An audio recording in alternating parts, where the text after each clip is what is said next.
Didi Manmohini was a philosophical person who had the most beautiful, elegant hands, which were very expressive. And when she was speaking, she would move her hands to emphasize what she was saying. Didi had the most beautiful eyes, and she was a true yogi. She could sense what was happening in different people and go right to the root of their spirit, their soul, and she would be able to say exactly what a person needed to hear in order for that individual to move forward spiritually and in their relations with people.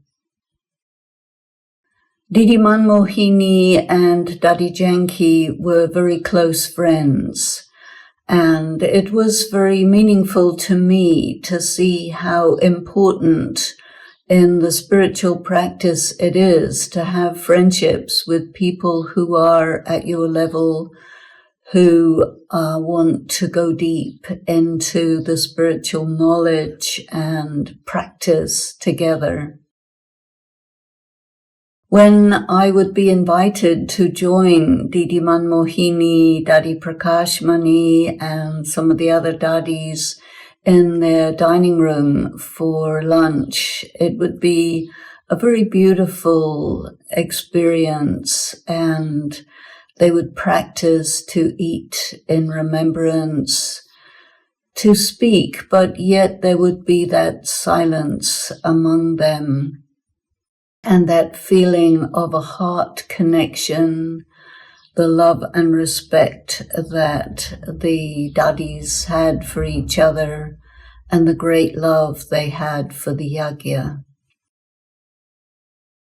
Sometimes they would go to the area near the Tower of Peace where Dadi Janki lived, the what we call Indraprasth, and they would have fruit together there, and some of us sisters would be invited to join in the fruit after the lunch. And it was a very beautiful time of conversation, enjoying together, being together. And they embodied what spiritual family really is. Didi was not one to stand in front of gatherings and give discourses. She would do that quite rarely, but when she did, it was always very close, very intimate, and she would be speaking to people individually. Even if there were many in the gathering, you would have that feeling. Didi was the controller of Madhuban, which at that time was just Pandabhavan. The other big buildings hadn't happened yet, and so she knew everything. There was a time when she asked me to be her secretary, which was very interesting because at that time I didn't know Hindi, she didn't know English, but she wanted to let me know what were the ways and the systems for being part of the yagya, and she would include me in discussions and meetings.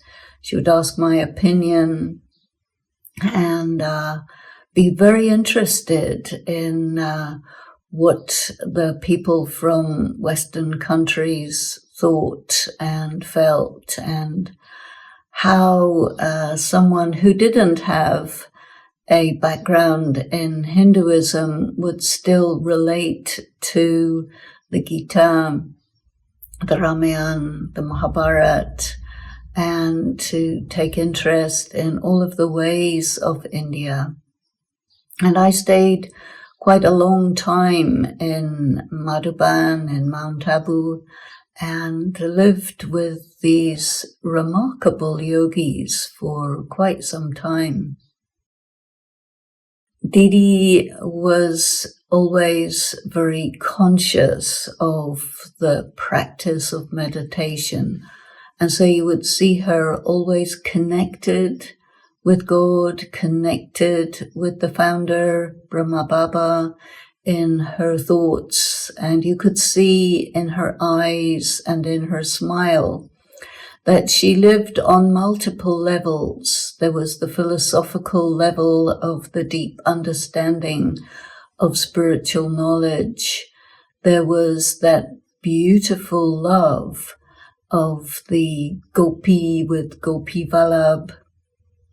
And she really had amazing love for God, which was reflected in her eyes and in her smile. Didi used to live in a room that was right on the main courtyard of Madhuban, and from there she would see everything that was going on. And in that way, she made sure that everyone was okay, everyone was doing what they should be doing. She knew who was coming, going. She knew everything. Because she was guiding the yajna. Her leadership was very much from the back. And she was working together with Daddy Prakashmani.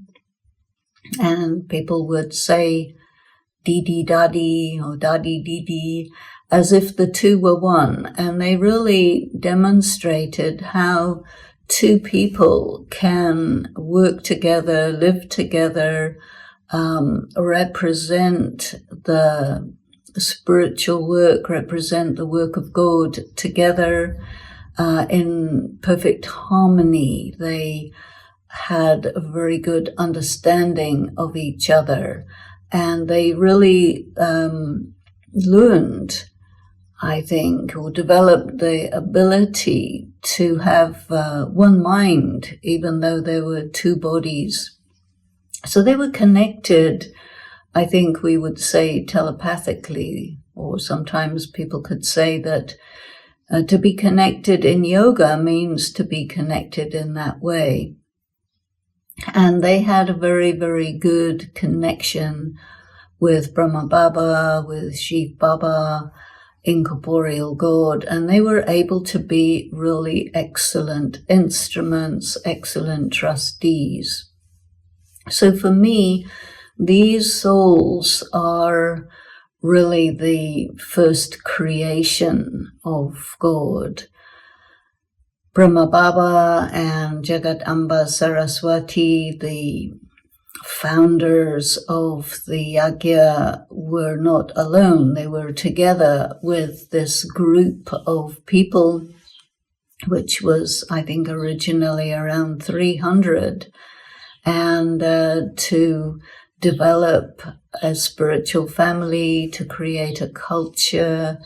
They decided together, they discussed together each and every little thing, which would be the details of making up a culture, a family, a community that was spiritually based, that understood each other, that recognized each other with all the differences of sanskaras and perception and ways of being, but yet still to be in harmony as well as in simplicity, because at that time there were not so many resources, and India had recently come through the process of independence, the big disturbance involved in the partition, Pakistan, India, West Pakistan, and all of these things.